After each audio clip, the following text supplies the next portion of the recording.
Hello guys, this is my top 5 free to play anime MMO list. All of these games you can play right now. The first one to make it into my list is Phantasy Star Online 2. It took some time, but a while ago Sega finally gave us an English version of PSO2.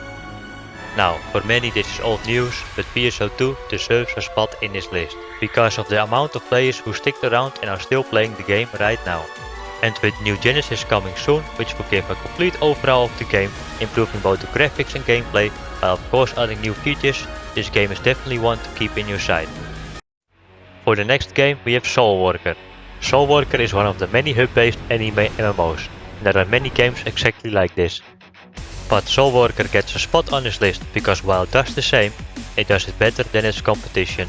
Graphically it looks great and the combat animations are very fluid with its great action combat system.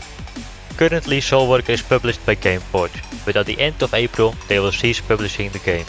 For existing players this is bad news because they will lose all progression, but for new players, Lion Games, the developer behind Soulworker, will self-publish the game. They will provide new servers where everyone will have a fresh start, and will have access to new content much quicker while Gameforge was sometimes years behind. When Soulworker is self-published by the devs, I will definitely give this game another go. Third on my list is Dungeon Fighter Online. There is no way I can make this list without including it. DFO for short released all the way back in 2009, providing endless amount of content. With 16 classes, giving you more than 60 completely different playstyles when you take all of the character advancement classes into account. DFO is the top dog when it comes to MMOs and still is topping all charts. DFO, while being free to play, has earned over $15 billion in lifetime revenue, coming close to doubling the lifetime revenue of World of Warcraft, who we consider to be the biggest MMO. DFO is the biggest MMO out there in China and huge in other Asian countries, and after some hiccups in the past now has a healthy NA and EU player base. Next up we have Aura Kingdom. This is a game you might not expect to see on the top 5 list. Aura Kingdom is an anime-inspired 3D fantasy MMORPG released in 2013. This was the time when we got a ton of similar anime-style MMOs releasing, and it is one of the few that has kept a dedicated player base.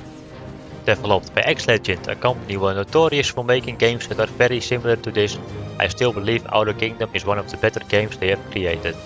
And it still receives regular updates and graphically still looks nice. Now Aura Kingdom won't fill your void in finding a new MMO home, but it definitely can keep you hooked for some time. If you have not played this one yet, I recommend you try it. Last but not least, we have Atlantica Online. Atlantica Online is a turn-based strategy fantasy MMORPG. It is an older MMO, but it is still holding up after all these years, and with years of newly added content to explore, featuring a well-written storyline and a solid soundtrack. Atlantica Online features a free market economy, where the players are the vendors, making it so that the market is ruled by the player base. And because of this, crafting is a very fun and important aspect of the game. If you can get past all the looking graphics and do enjoy turn-based combat, then you really should give Atlantica Online a try.